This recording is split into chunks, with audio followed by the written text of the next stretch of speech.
Listo, entonces, bueno, vamos a dar inicio momentáneamente mientras la compañera se va conectando. Como antes les mencioné, ¿verdad? Nosotros somos parte de Clínica Santa Catalina y nuestros respectivos nombres. En la noche de hoy vamos a abordar el tema que Felipe anteriormente mencionó, que es el síndrome aórtico agudo. Vamos a comentar un caso clínico inicial que es verídico.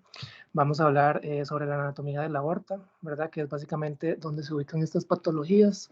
Vamos a hablar sobre la clasificación del síndrome aórtico agudo, posteriormente sobre generalidad de estas, la fisiopatología general que desencadena el síndrome y vamos a ahondar específicamente en la disección aórtica, que es la prevalencia de estas patologías y la que más se presenta en los servicios de emergencias.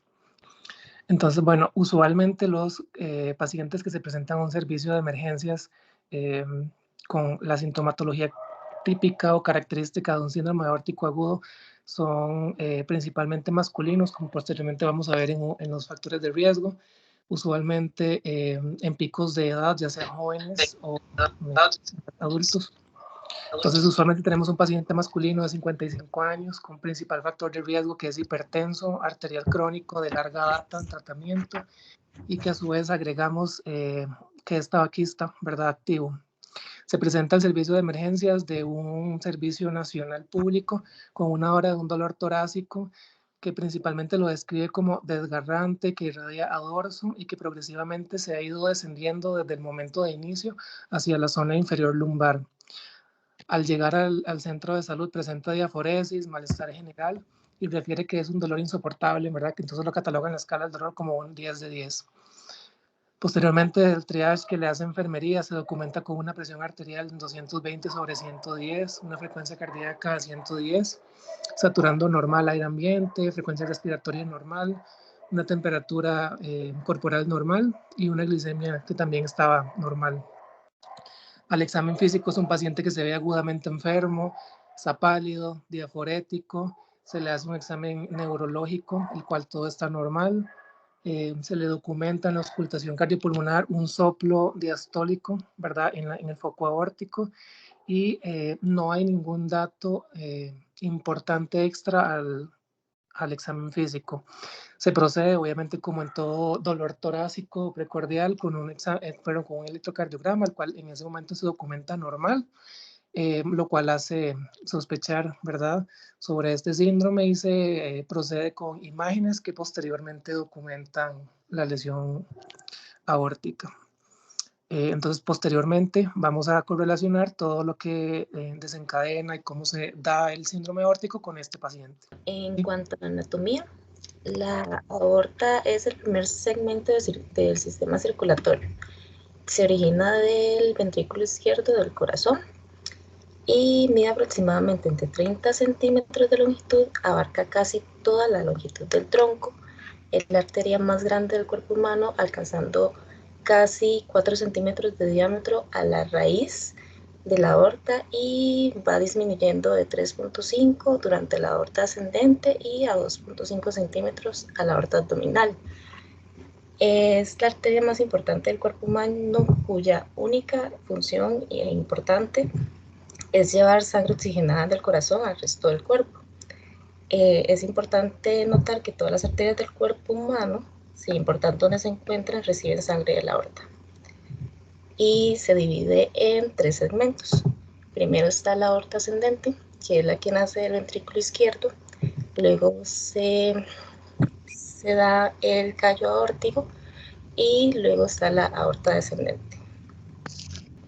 Bueno, dentro de las capas de la pared de la aorta, es importante identificarlas, ya que la clasificación del síndrome aórtico se da entre estas capas.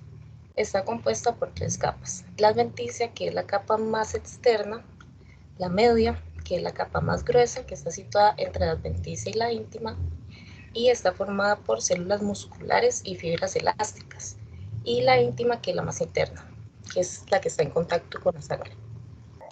Dentro de lo que compone el síndrome aórtico agudo, eh, según la AJA, ¿verdad?, que es la Guía Internacional del Corazón Americana, nos cataloga este síndrome en 3 principales patologías, que serían la disección aórtica, el hematoma intramural y la úlcera aterosclerótica penetrante.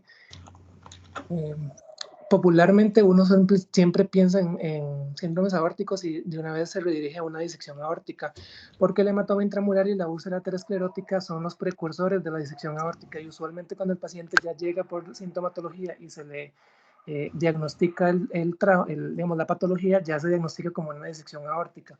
Usualmente la literatura habla de que los hematomas y la úlcera aterosclerótica usualmente si se diagnostican por imágenes es por hallazgos incidentales, pero ya per se por clínica, la principal de diagnóstico es la disección aórtica.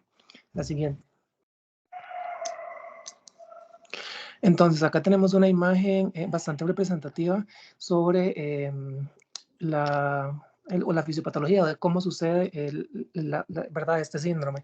Entonces, básicamente, a la primera a la derecha, la última, tenemos la úlcera aterosclerótica penetrante. Esto es básicamente una placa de ateroma, usualmente cálcica, que está ahí acumulada, ¿verdad? A nivel arterial, y progresivamente por fuerzas de cizallamiento, o sea, por el roce, por decirlo de alguna forma, del flujo sanguíneo en la pared, va haciendo que esa placa de ateroma vaya presionándose contra la íntima de la aorta y se vaya haciendo una úlcera, ¿verdad? Y progresivamente esa úlcera, donde está la placa ateroma, va a ir rompiendo la íntima hasta hacer un desgarro, y en ese desgarro va a entrar la sangre y va a hacer una separación en la media, básicamente, ¿ok? Luego, posteriormente, tenemos el hematoma intramural, que la diferencia particular entre el hematoma intramural y la disección aórtica y la úlcera aterosclerótica es que esta no tiene un punto de acceso, ¿ok? La sangre que hace ese flap, donde se separa la íntima de la adventicia, se cree o se describe como que es la vasa vasorum, que son los vasos arteriales que irrigan la arteria, ¿verdad? De manera interna, los que se rompen igual por fuerzas de cizallamiento externas, y esos vasos internos se rompen y van a producir un sangrado interno, que es el que va a hacer ese acúmulo de sangre y posteriormente un hematoma. Ahora, también se describe que pueden ser microdesgarros que no son visibles por imagen. Sin embargo, la teoría principal es que es por rotura de la vasa vasorum. Y como último, tenemos la disección aórtica, que básicamente es ya una rotura de la íntima, nuevamente por las fuerzas de cizallamiento o por otros factores de riesgo que vamos a ver posteriormente, que va a hacer que la sangre que pasa arterial y pues se desvíe del camino original y se vaya por esa rotura y empieza a hacer una disección separando la íntima y la adventicia y haciendo que la sangre se desvíe por ese nuevo flap, ¿verdad? Que se está desarrollando. Entonces, básicamente lo que se describe es que la úlcera y el hematoma intramural son precursores de la disección aórtica. Por eso es que vamos a centrar la explicación grande a nivel de disección aórtica y además de todo el manejo, ya sea médico, de estabilización y posterior reparación quirúrgica, es el mismo para los tres. En cuanto a la fisiopatología general de las tres patologías, como les mencioné anteriormente, el principal factor de riesgo que se ha visto es la hipertensión arterial crónica, y eso por las fuerzas de cizallamiento que les mencioné anteriormente, que van a hacer ese roce, ¿verdad?, de la presión alta sanguínea en las paredes de la aorta, y provocando todas los microtraumas, la rotura, etcétera, que les expliqué anteriormente. También se ha visto que una válvula aórtica bicúspide se ha asociado con aumento en la incidencia de las tres patologías, enfermedades tipo colagenopatías, ¿verdad?, congénitas, como el síndrome de Marfan, el síndrome de Ehlers-Danlos, y también obviamente haber tenido disecciones arteriales previas ya reparadas aumentan la incidencia de esto. Asimismo, se ha encontrado que el consumo de cocaína y anfetaminas van a provocar eventualmente una aterosclerosis más acelerada, ¿verdad?, en esas arterias, y por consiguiente aumentar el riesgo de. Entre los mecanismos, ¿verdad?, la hipertensión arterial, que es una sobrecarga aumentada, va a desencadenar una dilatación aórtica. Posteriormente, esa dilatación de la aorta va a desencadenar aneurismas que pueden llevar a úlceras, a la hemorragia y posteriormente a la disección, y ya algo más fatalista, ¿verdad?, una rotura aórtica que usualmente el paciente no llega a un servicio de urgencia, sino que pues no sale con vida. Y esto se da por, nuevamente, como les expliqué, un debilitamiento de la capa y las tensiones que se generan por aumento de las presiones. Siguiente. Dentro de la generalidad de estas tres patologías, son patologías muy poco frecuentes, son altamente letales, ¿verdad? Porque estamos en el sistema arterial, es el más importante y el que conduce la mayor cantidad de sangre del cuerpo y pues, como vamos a ver posteriormente, va a producir síndromes de mala perfusión, básicamente, que van a llevar a daño orgánico múltiple. Como les mencioné que es poco común, se habla de una incidencia de 2.9 a 4.7 por 100.000 habitantes, esto obviamente en Estados Unidos, ya que esto se extrae de la AJA. Eh, Sin embargo, podemos observar que es una patología muy baja, en verdad, en incidencia. La incidencia es bastante considerable en pacientes que ya están operados, se habla de un 92% en pacientes a 1 año operados, a 5 años en 77% y a 10 años en un 57%. Y siempre que se identifica un paciente con un síndrome de Marfan, hay que tener siempre en mente la incidencia de poder desarrollar disecciones de tipo A, que posteriormente les voy a explicar la clasificación. Como les mencioné anteriormente, vamos a centrar, digamos, la atención en la disección aórtica. En esta imagen que tenemos ahí, pues es bastante fácil entender, ¿verdad?, cómo sucede que se hace la rotura de la capa íntima, que es la primera o la más interna, y se hace un flap. El flap es la partecita blanca, ¿verdad?, que está separada, y por ahí se hace un desvío de la sangre arterial que va a empezar a disecar, o sea, a separar las capas, ¿verdad?, y a crear una luz falsa. La siguiente. En cuanto a la fisiopatología, como les mencioné, es la misma, ¿verdad? Se va a dar una alteración por degeneración en la capa media, ¿verdad? Y eso va a producir una necrosis por el acúmulo de sangre en esa zona. Esa sangre entró por un desgarro que se dio en la íntima aórtica, ¿verdad? Y se habla que la mayoría, ¿verdad? O más o menos un 60% ocurren en la aorta ascendente, en la unión sinotubular y se extienden puede extenderse, digamos, más allá, como vamos a ver posteriormente. Y un 25% se ha descrito cerca de la arteria subclavia izquierda, que se puede también extender hacia la aorta torácica descendente y más hacia abajo en la parte abdominal. Esto va a llevar a una separación entre las dos capas que les mencioné, la íntima y la media, ¿verdad? Por el paso de sangre se crea una luz falsa. Esa luz falsa, si crece mucho, va a hacer que se comprima la luz verdadera y por ende va a haber una mala perfusión. Y entonces vamos a tener todos los desencadenantes que van a culminar con la complicación del paciente. La mala perfusión se ha descrito como de las principales complicaciones, ¿verdad? Entonces, esta se puede extender, digamos, si da en la parte inicial de la aorta ascendente, puede extenderse a todas las demás ramas de la aorta, ¿verdad? Entonces ahí progresivamente va a ir afectando diferentes zonas corpóreas. Si la luz falsa crece mucho, ¿verdad? Va a estenosar la luz verdadera y también va a producir mala perfusión. También puede ser que el flap sea muy grande, entonces el flap se mueve, va a invaginar y va a hacer una obstrucción. Se puede también dar una trombosis por acúmulo de sangre o se puede dar una combinación de todas las anteriores.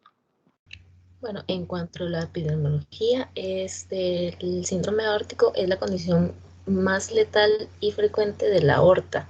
Su incidencia, como lo dijo el doctor Mauricio anteriormente, es de 2.6 a 3.5 por cada 100.000 habitantes.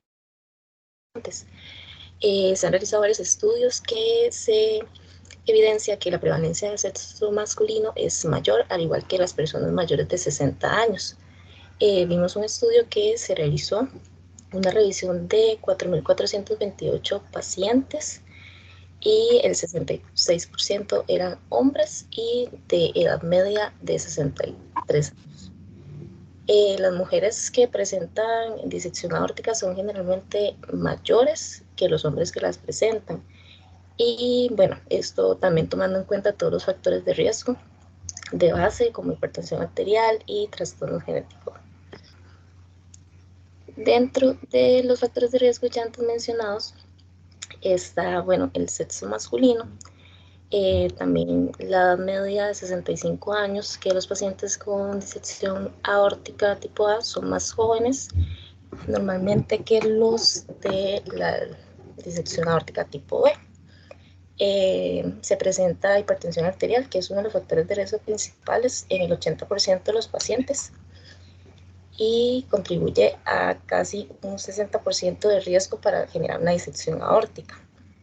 El tabaquismo también incluye el doble de frecuencia, la apnea del sueño, que en el 3% de todos los casos las presiones intratorácicas negativas durante la apnea pueden aumentar la presión transmural de la pared aórtica, lo que causa el daño. Y bueno, también el aneurisma aórtico ya persistente.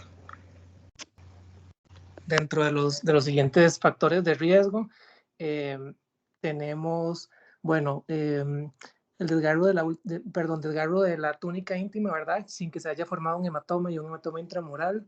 Como les mencioné anteriormente, se ha descrito que pacientes que tengan una aorta, una válvula aórtica bicúspide de nacimiento van a producir un aumento en la incidencia, así como tener una coartación de aorta que esté paracoartada posterior a una cirugía ya previa de reparación.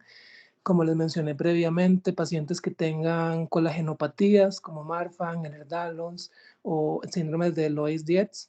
También se ha visto aumento en población femenina con síndrome de Turner, enfermedades, pacientes con enfermedades inflamatorias como las vasculitis o las arteritis, ya pacientes con enfermedades reumatológicas.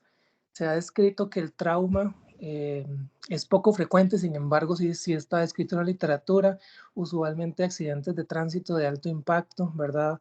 Con traumas contusos a nivel torácico, ¿verdad? Básicamente son por fuerzas de cizallamiento, entonces van a producir desgarros localizados.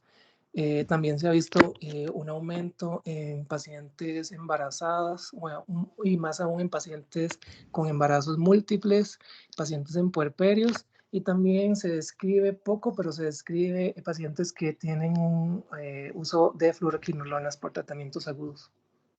La clasificación anatómica realmente es más de uso quirúrgico, pero pues nunca está de más saber a grandes rasgos, ¿verdad? La clasificación que se da. Básicamente hay dos sistemas descritos, los más utilizados, el de Bakey y el Stanford. El de Bakey, la característica primordial que tiene es que nos da una descripción anatómica mayor en relación con dónde se ubica el inicio, digamos, del desgarro y la extensión. Y la Stanford que tenemos abajo, básicamente clasifica al paciente de manera quirúrgica. Entonces, si uno lee libros de cirugía, todas las clasificaciones se refieren a la clasificación de Stanford y los de emergencias más que todo utilizan la de Bakey. Entonces, básicamente la de Bakey es la más extensa, tiene 3 tipos, en la tercera clasifican A y en B, entonces básicamente la tipo 1 es todas las patologías que tienen una rotura. Si ustedes ven ahí en la imagen de manera detallada, en la aorta ascendente ven la rotura, que se ve como un desgarrillo ahí del lado izquierdo. Entonces, en la tipo 1, el desgarro está del lado izquierdo, en la íntima, y se empieza a formar la disección aórtica, se extiende por el callado aórtico y desciende hacia tórax. Luego la tipo 2 únicamente está localizada en la aorta ascendente y la tipo 3 únicamente en la aorta torácica descendente, la 3A, y la 3B incluye la torácica descendente y la aorta abdominal. Entonces, por eso les mencioné que es la que describe como más anatómicamente.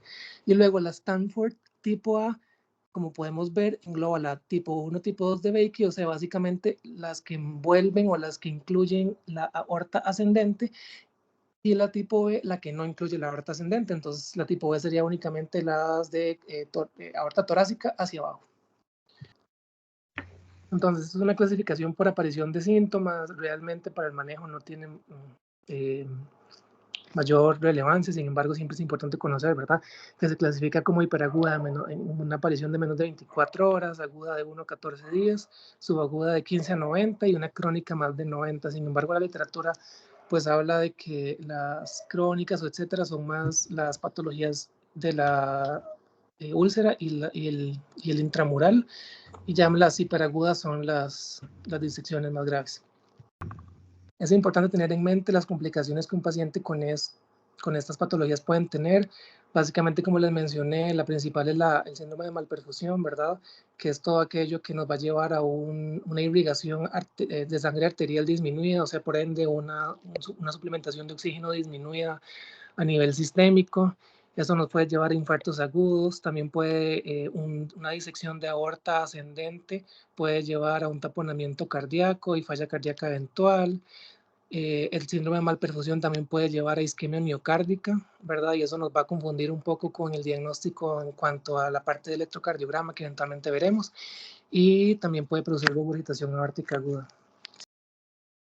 En cuanto a la mortalidad, bueno, esto siempre se clasifica en relación con la parte del Stanford porque usualmente son pacientes, estos porcentajes que se describen en la literatura que se revisaron, básicamente están descritos en pacientes que ya han sido operados, entonces por eso lo clasifican como en Stanford A y B, porque es la clasificación quirúrgica, ya sea por cirugía torácico-cardiovascular o por cirugía vascular periférico. Entonces se habla que la mortalidad principal de la Stanford A, que es todas las que incluyen la aorta ascendente, o sea, cualquier disección en aorta ascendente es más peligrosa. Y las B, que serían las de aorta torácica descendente hasta abdomen, son las que tienen menor mortalidad.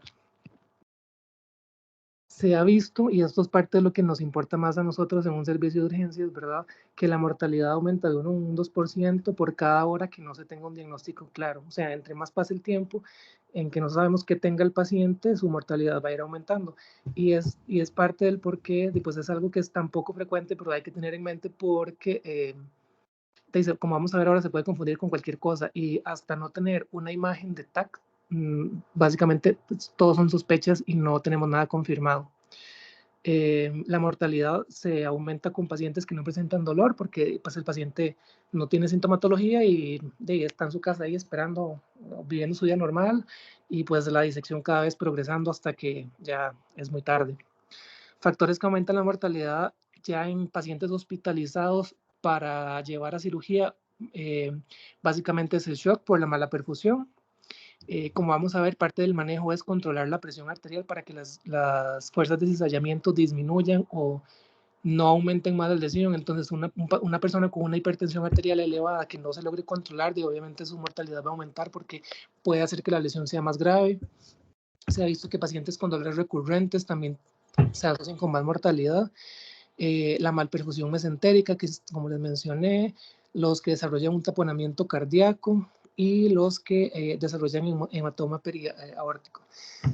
Luego, la mortalidad se ha descrito que ocurre por, nuevamente, el taponamiento cardíaco, por la insuficiencia aórtica aguda o roturas de la aorta, ¿verdad? Que producen sangrados masivos que son difíciles de controlar y la isquemia de la malperfusión mencionada anteriormente. Dentro de las manifestaciones clínicas, que es pues, parte del pilar de lo que nos debe importar a nosotros, más que todo en servicios de urgencias, la siguiente son los síntomas cardinales que un paciente puede presentar. Como vamos a ver, son síntomas, sintomatología que pues, puede pasar por cualquier patología torácica, cardíaca, ¿verdad? Entonces, pues es algo importante a tomar en consideración. Se describe que 90% de los pacientes con una disección o con un síndrome aórtico en sus 3 denominaciones presentan un dolor de pecho. Usualmente las características del dolor varían dependiendo de si está localizada la disección básicamente en la aorta ascendente o en la aorta descendente y abdominal. Entonces, obviamente podríamos esperar que el dolor sea más abdominal si la disección está más que todo en aorta abdominal o descendente torácica y entre pecho y espalda en cuanto a la aorta ascendente, o sea, un tipo A. Los pacientes revisamos varias literaturas y pues en todas se describen características pues cardinales similares pero no iguales. Entonces en una se habla de dolores punzantes, agudos, dolores intensos que pueden asociar síncopes, accidentes vasculares cerebrales también. También puede estar concomitantemente asociado con un síndrome coronario agudo por la malperfusión que se mencionó anteriormente. También pueden desarrollar síntomas de ICC. Y eso, pues, verdad, entre más tiempo pase, como les dije, el paciente va desarrollando más síndromes de mala perfusión. Entonces, eso nos puede hacer como una confusión ahí con el diagnóstico diferencial. También se ha descrito en algunos pacientes más jóvenes que el dolor fue precedido por algún esfuerzo físico, tipo alzar pesas en gimnasio por el movimiento de Valsalva, o algunos eventos emocionales, tipo sustos, encontronazos, peleas, etc. Y también se describe, como les mencioné anteriormente, que pacientes que no tienen dolor, que van a tener una mortalidad más aumentada porque esperan más hasta llegar a su diagnóstico, y esto más o menos se habla de un 10% del 100 de pacientes con esas patologías. Siguiente. Una de las cosas importantes a investigar en pacientes con sospecha de esto es la parte de pulsos generalizados. Usualmente, ¿verdad? Como tenemos una irrigación alterada, ¿verdad? Porque se está yendo la sangre por otro camino que no debe, la parte arterial pulsátil se va a ver modificada. Entonces siempre es importante chequear en estos pacientes que los pulsos sean regulares. Nos alza o nos da un red flag aquellos pacientes que tengan irregularidad en estos pulsos, ya sea braquial, carotídeo, femorales. Y estos que tengan esta irregularidad, quiere decir que la enfermedad está más avanzada y va a tener un riesgo aumentado de déficit neurológico, van a poder desarrollar hipotensión, shock y hasta coma. También se describe en pacientes que a la auscultación cardiopulmonar se va a escuchar el soplo diastólico, ¿verdad? Con su dolor torácico, y esto, y pues por el flap roto que está ahí, donde se está desviando la sangre, produce de un sonido tipo soplo, que usualmente se describe como decreciente, con pulsos amplios. También se ha visto más alterado en pacientes que ya desarrollaron ICC, ¿verdad? Como por las complicaciones posteriores. Esto es interesante porque recuerden que parte de la fisiopatología es que la luz falsa va a ir creciendo, ¿verdad? Entre más pasa el tiempo, la luz falsa va a ir creciendo, se va a ir haciendo más grande que la luz verdadera, y esto va a ir tomando espacio, ya sea para la derecha o para la izquierda, ¿verdad? De tórax, y entonces va a empezar a comprimir estructuras circundantes. Entonces parte de disecciones grandes que se describen por más de 5 milímetros, si mal no recuerdo, pueden producir compresiones del ganglio simpático superior. Entonces se puede identificar pacientes con el síndrome de Horner, ¿verdad? Que van a tener un ojo con una miosis pupilar, usualmente también tienen del mismo lado una ptosis palpebral y van a tener anidrosis facial. Esto es interesante porque en alguna literatura se describe y en otra no, pero bueno, está bonito para tomarlo en consideración, ¿verdad? Porque a veces hay pacientes muy atípicos que son parte del porcentaje pequeño que uno lee. Otra de las que se describe nuevamente por síndrome de compresión, ¿verdad? Como lo expliqué, igual que el síndrome de Horner, es bronquera. Y esto es por la compresión y entonces paraliza el nervio facial recurrente, laringio izquierdo. De igual forma, se describen porcentajes bajos, pero pasa. Entonces también pues, tenerlo ahí visualizado. Otra de las importantes es, más que todo en las Stanford tipo B, o sea, o las que engloban la aorta descendente o abdominal, es paraplegia, cuadriplegia, dependiendo de la isquemia que se pueda dar a nivel medular. Entonces, esto sí no es infrecuente. Entonces, también es algo importante a tomar en consideración. Y usualmente es, por ejemplo, esto como la hemiplegia y la cuadriplegia son sintomatologías que, por ejemplo, enfermería nota desde el momento uno que el paciente, pues, dolor torácico y hemiplegia y cuadriplegia, ¿verdad? Entonces, de que son las personas que usualmente en los servicios de urgencia nos ayudan con red flags, ¿verdad? Iniciales, con solo ver que el paciente venga o pues caminando, renqueando o en silla de ruedas. Y obviamente, como les mencioné anteriormente, todo lo que tenga que ver con mala perfusión va a desarrollar síncope, hipotensión y shock. Usualmente se ve más en los pacientes con las disecciones descendentes, o sea, a partir de la aorta torácica descendente. Y usualmente esto es porque ya hay ruptura total de la aorta o porque la disección se ha hecho tan prolongada, ¿verdad?, que produce una mala perfusión muy severa. Y no hay que dejar de lado la isquemia mesentérica, nuevamente parte de la mala perfusión, ¿verdad? Entonces, dolores abdominales asociados a los dolores torácicos, dolores abdominales que no revierten con analgesia o que persisten, siempre hay que tenerlo en consideración. Acá encontré una imagen bastante, me gustó, sobre, ¿verdad?, todos los signos y síntomas que puede uno encontrar. Esta es del 2022, de la guía de la AJA, entonces está bastante actualizada, no ha habido una guía última. Sin embargo, engloba todos los signos y síntomas que puede uno encontrar en los pacientes, y me gusta porque describe la causa, ¿verdad? Entonces le da a uno una idea bastante clara sobre el por qué está pasando la sintomatología. Es básicamente un resumen de lo que les mencioné anteriormente, ahí para que lo repasen eventualmente si lo quieren ver más detallado. En cuanto al diagnóstico, que obviamente es parte de lo que en conjunto con con la sintomatología nos interesa a nosotros para llegar a esclarecer qué es lo que tiene el paciente y por ende poder darle un manejo rápido y certero. Tenemos dentro del diagnóstico un abanico de opciones. Nuevamente, como les mencioné previo, dentro de toda la literatura que se leyó, difiere mucho, ¿verdad? Pero de a grandes rasgos nos vamos a guiar por lo que describe la AJA. Sin embargo, si hay pinceladas por ahí de varios artículos de revisión recientes que también describen otras características. Entonces, eso también depende mucho de la capacidad de equipo que tenga el centro donde uno esté, ¿verdad? Momentáneamente nosotros en la clínica no tenemos imágenes, ni TAC ni resonancia magnética, ¿verdad? Entonces a nosotros nos limita un poco. Diferimos al paciente usualmente a sede central de Metropolitano para ya esclarecer más a fondo. Sin embargo, pues podemos tener sospechas clínicas por los métodos diagnósticos que les voy a explicar a continuación. Entonces, básicamente uno tiene que tener como un signo de alarma cuando un paciente llega con un dolor torácico que usualmente lo escriben como desgarrante. Ya eso uno le dicen desgarrante y según las revisiones, el paciente sí está en capacidad o sí tiene el conocimiento en su mayoría para decir que es un dolor que lo desgarra. A veces el paciente, son pocos los que a veces dicen como, no puedo describir el dolor, pero a veces uno los medio dirige y el paciente usualmente se describe en literatura que sí describe particularmente que es algo como que lo desgarra. Entonces, ese tipo de dolor más un ensanchamiento del mediastino por una radiografía simple de tórax, más un examen físico normal con alteración en los pulsos, nos debe encender la alarma de que estamos ante una disección aórtica, ¿ok?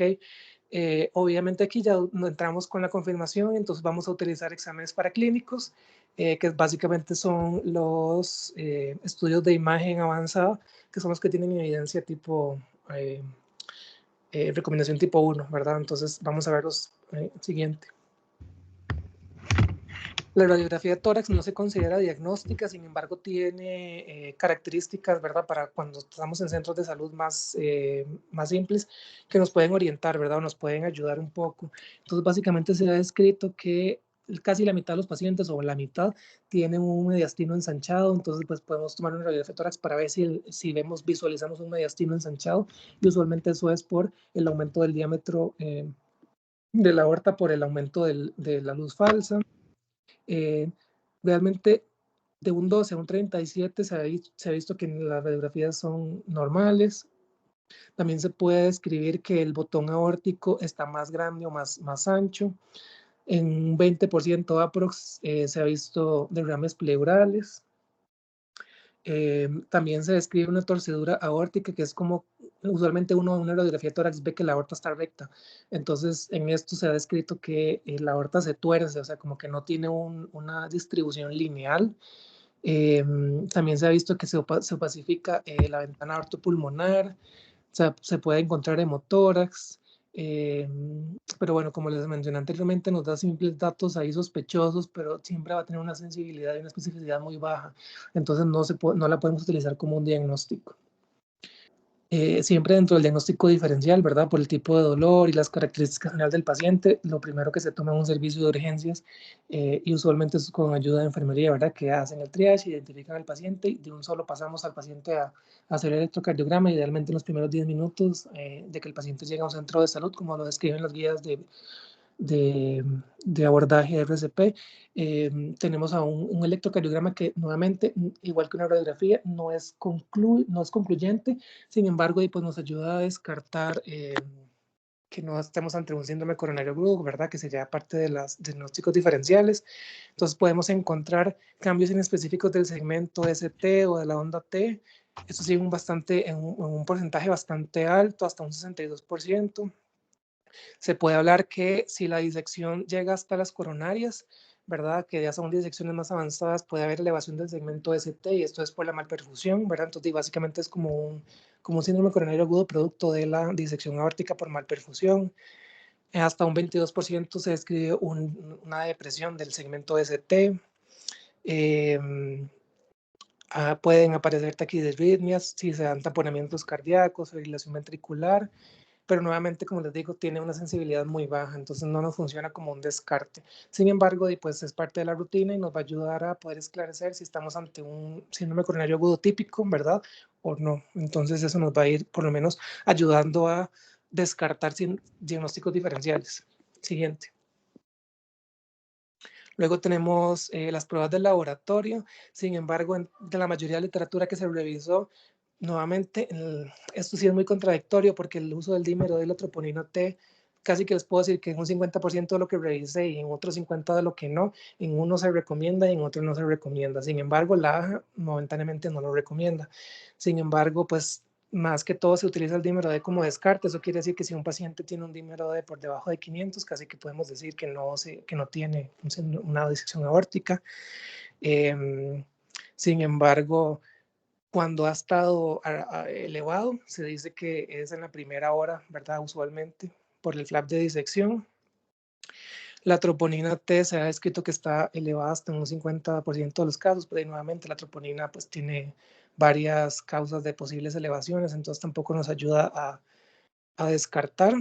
Y pues siempre es importante tomar otros estudios de laboratorio como pruebas de función renal, pruebas de función hepática, hemograma y coagulación, y esto más que todo no para ayudarnos a descartar una disección aórtica, sino para ver compromiso orgánico sistémico por mala perfusión, ¿verdad? Entonces, como para tener ya mapeado posibles complicaciones que el paciente esté teniendo en ese momento que nos puedan ayudar a pues, tratarlo de una forma más integral. En el 2017 se describió un score, o se desarrolló un score que es como pues para poder ayudarnos a clasificar pacientes y confirmar o descartar con factores de riesgo, las características clínicas y el dímero. Sin embargo, actualmente no se utiliza y no se usa para descartar pacientes con posible diagnóstico. Ahora sí, llegamos al gold standard, que son básicamente las imágenes. El angiotac tóraco-abdominal es el que tiene la mayor sensibilidad y especificidad. Se habla de que casi un 100%, sin embargo, pues, se describe en algunas con 100 y otras con 99.9, ¿verdad? Entonces es el gold standard para poder llegarle al diagnóstico. También se habla de cardioresonancia magnética. Usualmente en algunos centros el eco transtorácico es bastante accesible, ¿verdad? Si tenemos un cardiólogo que nos puede ayudar con, sin embargo, tiene la característica de que la aorta descendente no se visualiza de manera correcta, entonces nos ayudaría nada más como para poder confirmar sospechas de disección aórtica tipo Stanford A, que sería la que implica aorta ascendente. También estos dos tienen la característica, el transesofágico y el transtorácico, que son muy operador dependiente, ¿verdad? Entonces, esto va muy de la mano con la expertise de la persona, si está acostumbrado o no a realizar ese tipo de diagnósticos. Entonces, siempre se prefiere la tomografía computarizada en GeoTac para poder ayudarnos a diagnosticar o no. Ahí en las imágenes podemos ver en donde está la DT, que esa es la aorta descendente, ahí donde está la flechita roja, ahí se ve todo la disección aórtica, que es lo que se ve más oscurito.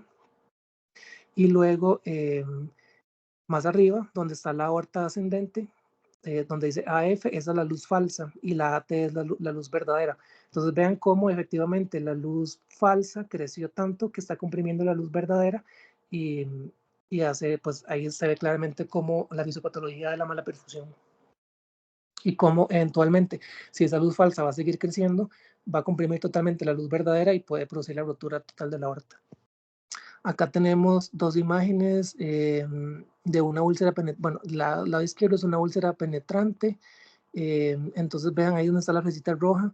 La parte que se ve densa es donde está la úlcera, ¿verdad? A veces se usa, hoy justo hablé con un radiólogo para aclarar una duda sobre respecto al medio de contraste. Entonces básicamente lo que me explicó es que usualmente las úlceras son hiperdensas y entonces se pueden ver sin medio de contraste. Sin embargo, a veces para poder ver más allá de la rotura y no ver solamente la capa aterosclerótica, perdón, sí se necesita el medio de contraste. Entonces hacen doble estudio contrastado. Eso quiere decir que se hace primero el estudio sin contraste para poder ver la placa y luego con contraste para ver todas las implicaciones de la placa. Acá es una imagen de un artículo de revisión del 2022 bastante interesante, en donde agrupa todos los métodos diagnósticos, todos los que hemos hablado previamente, con la clasificación, ¿verdad?, de recomendaciones, desventajas, ventajas. Entonces, bueno, básicamente es una reafirmación de lo que anteriormente les mencioné, nada más que ahí se veía más bonito clasificado. Entonces, básicamente siempre el gold standard son las imágenes radiológicas, de preferencia la tomografía computarizada.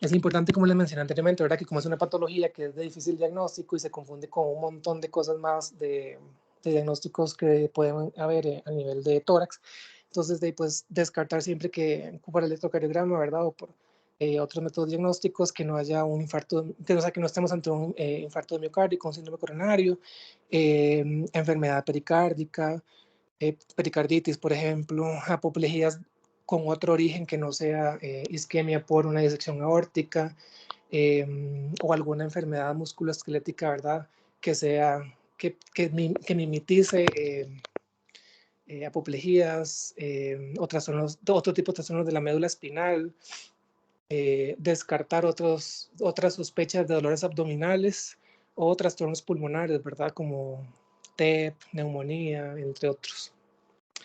Parte de la importancia de los manejos, ¿verdad?, que es que vamos a ver a continuación, es lo que se hace en los servicios de emergencias. Realmente en mi experiencia clínica yo nunca he visto una disección aórtica en los lugares donde yo he trabajado. Parte de todos estos manejos eh, están descritos en las guías de la AJA. Sin embargo, después conversé con emergenciólogos que también me dieron su punto de vista. Entonces, bueno, vamos a dar una miradita a lo que implica el manejo de un servicio de urgencias. Inicialmente, como les comenté, ¿verdad?, el manejo por enfermería, pues es el personal que siempre nos ayuda en conjunto a hacer la primera mirada al paciente, ¿verdad? Entonces es súper importante siempre tomar en cuenta, a mi parecer, lo que enfermería denota, ¿verdad? Es el primer ojo clínico que ve al paciente caminar. Entonces, súper importante todo lo que enfermería pueda anotar y nos pueda agregar a lo que nosotros eventualmente vamos a ver. Adelante, Hilary. Bueno, como nos comentaba el doctor Mauricio Soto, nosotros como enfermeros somos la primera persona que el paciente va a, que va a identificar al paciente. Por eso es importante identificar los signos de alarma que nos van a ayudar a descartar otras patologías. La anamnesis también, bueno, primero que todo, el dolor severo en el paciente, que puede ser migratorio, normalmente presentado en tórax, en algunos casos en abdomen. Importante ver las características del dolor. Normalmente, bueno, la literatura dice que ese es un dolor de inicio abrupto y un dolor que es muy intenso al inicio y que va disminuyendo eventualmente con el paso del tiempo. Esto nos ayuda a identificar también para diagnósticos diferenciales, que principalmente es el síndrome coronario agudo, que el dolor del síndrome coronario agudo empieza con un dolor más leve y va empeorando. En cambio, el dolor que se presenta en la disección aórtica es un dolor que inicia siendo muy fuerte y que va disminuyendo. Bueno, en estos pacientes normalmente se presenta la hipertensión con una presión arterial sistólica superior a 150 en casi 50% de los casos. Hay otros signos que no son tan comunes, pero de igual forma poner la atención, como la insuficiencia aórtica, dolor abdominal, el pulso, que normalmente se dice que puede ser ausencia o disminución del pulso, braquial cardidio y femoral, el dolor migratorio. En algunos casos también se da la hipotensión por shock, por una mala perfusión y un déficit neurológico. Ya una vez identificados estos signos de alarma, empezamos con los exámenes que no son diagnósticos, pero nos sirven para descartar. Empezamos con un electrocardiograma de 12 derivaciones. También es posible, si es necesario, hacer un electrocardiograma de derivaciones derechas y anteriores. También se toman muestras para examen de laboratorio, que como el doctor lo mencionó anteriormente, no hay un examen de laboratorio que nos sirva como diagnóstico para esta patología. Sin embargo, sí es importante para descartar diagnósticos diferenciales. Bueno, en los cuidados generales del servicio de urgencias, tenemos que verificar que la vía aérea esté permeable.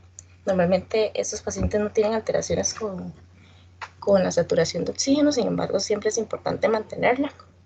Canalizar vías venosas de amplio calibre para la administración de medicamentos para controlar los signos que está presentando el paciente. Hay que mantener la monitoración continua de signos vitales, colocar una sonda vesical principalmente para controlar la diuresis del paciente, ya que por una mala perfusión puede verse afectada la función renal. Y bueno, controlar la presión arterial. Esto se da por medio de fármacos que más adelante les vamos a comentar. También es importante controlar el dolor en nuestro paciente, ya que por las descargas adrenérgicas, la agitación y la ansiedad, puede producir a una elevación de la frecuencia cardíaca y la presión arterial. El fármaco de elección, en este caso, es la morfina. La morfina la administramos titulada a tolerancia del paciente. Tenemos que ir vigilando los signos, ¿verdad? Signos vitales, saturación de oxígeno, para cuidar que no se haya una alteración tan grande en el paciente.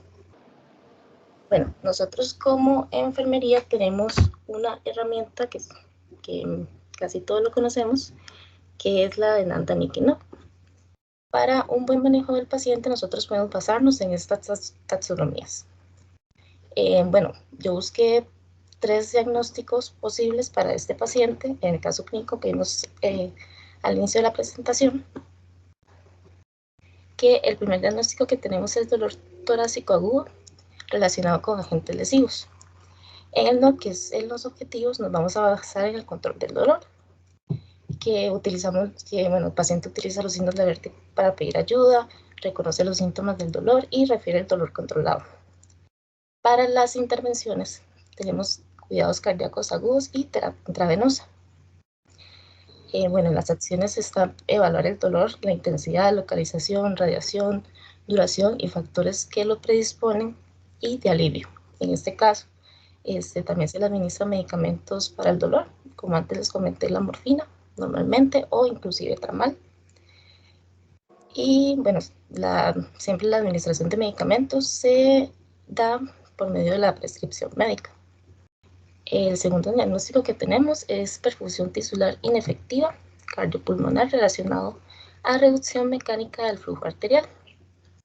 Entre los objetivos tenemos controlar los signos vitales. ¿Qué signos vitales? Frecuencia cardíaca, frecuencias de pulso radial, femoral y carotídeo, presión arterial sistólica y presión arterial diastólica.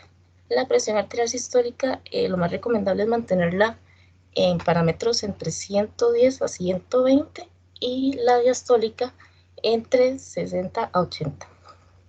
Entre las intervenciones que tenemos son cuidados cardíacos agudos y oxigenoterapia. También regulación hemodinámica. Y bueno, las acciones que tenemos para este diagnóstico es monitorizar el ritmo y la frecuencia cardíaca, vigilar la tendencia de presión sanguínea en ambos brazos y parámetros hemodinámicos. Administrar oxígenos suplementarios según las necesidades de nuestro paciente. Comprobar los registros de pulsos radiales femorales carotídeos, ya que, ya se mencionó anteriormente que esos se ven afectados en cuanto que a veces pueden ser ausentes o pueden ser irregulares. Se realiza sondaje vesical. Por la mala perfusión pueden haber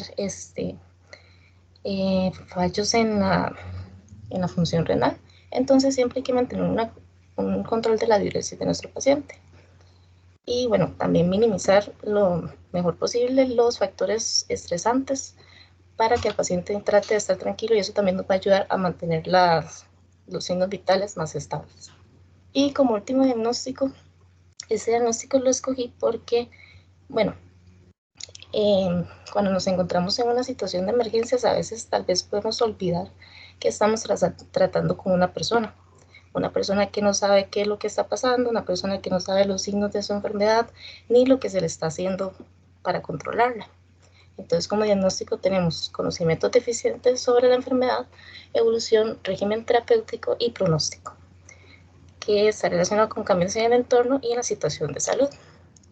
Como objetivo, tenemos el objetivo de brindar conocimiento, descripción de procedimientos y descripción del proceso de la enfermedad. Y intervenciones tenemos lo que es la enseñanza, que lo que vamos a hacer es enseñar al paciente cómo cooperar durante el tratamiento, hablarle durante cada paso que vamos a tomar, cada decisión, y explicar la necesidad de ciertos equipos. Algunos pacientes, la mayoría, se asustan bastante cuando ven que se les está colocando monitores, cables que ellos no saben realmente para qué son. Entonces, mantener informado al paciente e incluso a los familiares durante todo el proceso. Bueno, corregir las expectativas, hablarle al paciente en la medida de lo posible con la realidad y lo que debería esperar, siempre intentando mantener la tranquilidad y el acompañamiento emocional. Bueno, escribir el proceso de la enfermedad al paciente y la familia, y reforzar la información suministrada por otros miembros del equipo, ya sea médico. A veces los médicos tienden a hablar con palabras muy técnicas que no todos los pacientes comprenden, entonces como para explicar un poquito esa parte. Ok, desde la parte del manejo médico, usualmente ya a este punto tenemos el diagnóstico dado por imágenes, y usualmente nosotros de la perspectiva de medicina general, pues ya tenemos para ese entonces soporte de usualmente de personal especializado en emergencias. Entonces, adelante. Básicamente, también se describe que con solamente tener la sospecha clínica, deberíamos de iniciar con este abordaje que posteriormente les voy a indicar, pese a que no tengamos todavía las imágenes, ¿verdad? Básicamente, como les mencionó Hilary, la estrategia de abordaje desde la parte médica, medicamentosa, es beta bloqueo para controlar la frecuencia cardíaca. Se habla de que los pacientes deben tener una frecuencia cardíaca lo más cercana posible a 60 pulsaciones por minuto. Colocación de medicamentos antihipertensivos, en nuestro caso, digamos, serían vasodilatadores, para acercar una presión arterial sistólica lo más cercana a 120, y con esto disminuir las fuerzas de cizallamiento, ¿verdad? Que eventualmente podrían empeorar el trastorno o la patología de disección, ¿verdad? O en su defecto, el hematoma o la úlcera. Y obviamente nunca hay que olvidar de lado, ¿verdad?, que el control del dolor. El paciente está con molestias, entonces tratar de darle confort es importante en todos los servicios de salud, ya sean públicos o privados, ¿verdad? Tener en consideración siempre el confort que el paciente tenga. Entonces, como les expliqué, frecuencias cardíacas metas 60-80, sin embargo, en lo que he leído, siempre recomiendan lo más cercano a 60. Y siempre se recomienda iniciar con beta bloqueadores y no al revés con los agentes antihipertensivos, para evitar una taquicardia refleja. Entonces, siempre tener la frecuencia cardíaca primero controlada, ya lo más cercano a 60, y posteriormente iniciar con los antihipertensivos.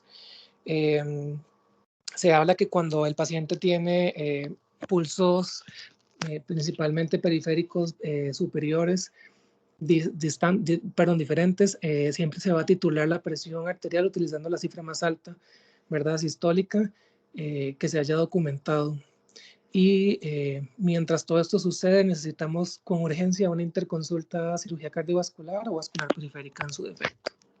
Vamos a dividir la estrategia de manejo en dos. ¿Qué sería? La estrategia 1 utiliza varios fármacos, y la estrategia 2 utiliza un solo fármaco. Ahí estoy, pues básicamente es dependiente de lo que uno tenga de medicación en el servicio para usar. Entonces, la estrategia 1, como les mencioné inicialmente, se empieza con beta bloqueadores. La literatura describe el esmolol, propranolol. Ahí tenemos dosis, ¿verdad? Para bolo, infusión, cómo se titula, los máximos. Por cuestiones de tiempo y pues no los voy a ahondar tan a profundidad. Sin embargo, básicamente en los servicios de Costa Rica lo que tenemos a disposición generalmente es propranolol. Entonces se inicia con el propranolol, un bolos de 1 miligramo IV y se va titulando hasta la frecuencia cardíaca deseada, hasta un máximo de 10 miligramos en 24 horas.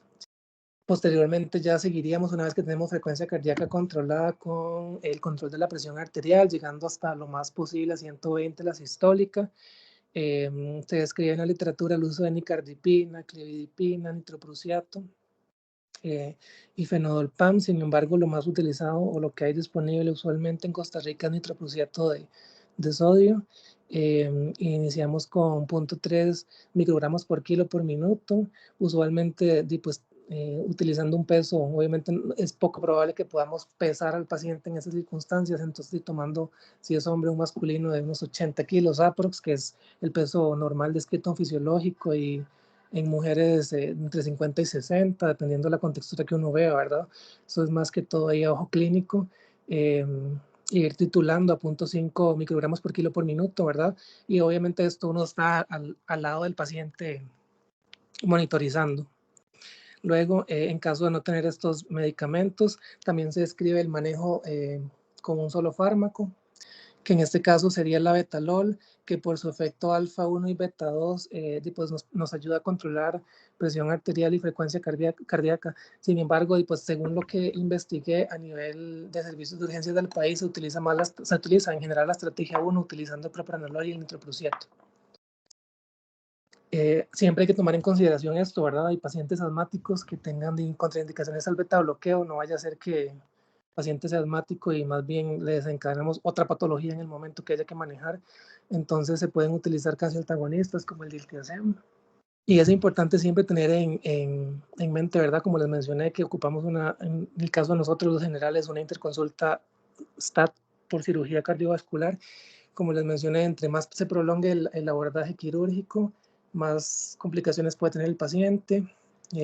La literatura describe que todos estos pacientes, una vez que se diagnostican, hasta que vayan a una sala de operaciones, deben ser manejados en UCI por personal especializado, intensivistas y enfermería especialista en UCI, ¿verdad? Hasta que el paciente vaya a una sala de cirugía. Se describe que el dolor, de preferencia utilizar opioides, tipo morfina, tramadol, codeína. Y pues, por ejemplo, nosotros en el caso de Clínica Santa Catalina, que momentáneamente no tenemos diagnóstico por TAC, pues entonces obviamente entre más rápido logremos trasladar al paciente, su sobrevida va a ser mayor, ¿verdad? Entonces, obviamente siempre paciente trasladarlo en las condiciones más óptimas, que haya un trauma menor. Entonces, paciente siempre monitorizado, acompañamiento médico y enfermería, y pues con el transporte médico más expedito. Esto tomando en consideración pues, las sedes de metropolitano más lejanas, ¿verdad? Guanacaste y zona sur. Entonces, pues, idealmente un traslado aéreo cuanto antes.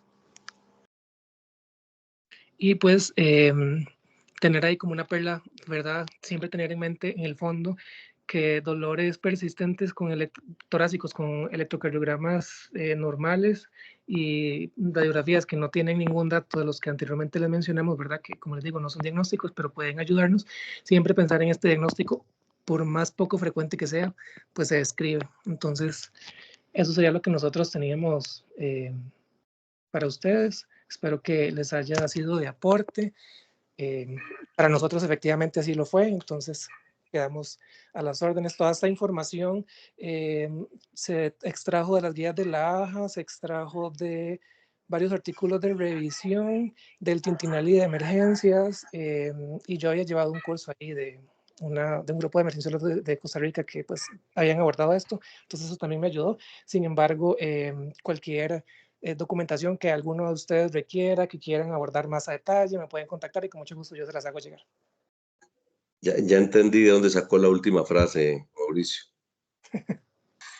En el momento, Labetalol es el medicamento de elección y lo tenemos a disposición en la mayoría de las sedes. No sé, Cheino, pero lo tenemos a disponibilidad. La ventaja Es que sí, es un mal beta bloqueador, pero tiene efecto beta bloqueador. Digo yo, es un mal cronotrópico, no mal beta bloqueador, pero tiene efecto cronotrópico negativo. Entonces, realmente se cuenta con su uso endovenoso y realmente es un buen medicamento, evitando situaciones como la del nitroprusiato, que realmente el nitroprusiato nos da un efecto de robo coronario, con taquicardia refleja, y eso pues realmente nos toca empezar a utilizar otros medicamentos como el propanolol, que realmente, si vos ves en la literatura, no hay mucho sobre propanolol en disección aórtica. Entonces, sí, tenemos el labetalol, la disponibilidad no solo en el país, sino en nuestras diferentes sedes, y habría que mirar si ustedes ahí, ¿no? Para verlo, porque es el medicamento de elección para cualquier evento hipertensivo de magnitud como estos. En cuanto a la analgesia, quiero solo retomar una palabrilla que dejaste en una frase: utilizar morfina, no me acuerdo qué, tramadol. El tramal es un excelente medicamento para el enemigo. Parece sí que le funciona bien. Yo creo que ni para el enemigo es un buen medicamento. No utilizar tramal en pacientes estos. El tramal realmente, o el tramadol, perdón, es un medicamento que en estos casos puede incluso aumentar la mortalidad. Es un medicamento que no es su potencial analgésico para este tipo de pacientes. Yo en mis 30 años he indicado 2 tramal en la vida, y estuve y estoy en la caja y me rehúso a utilizar eso. Prefiero que me metan a la cárcel.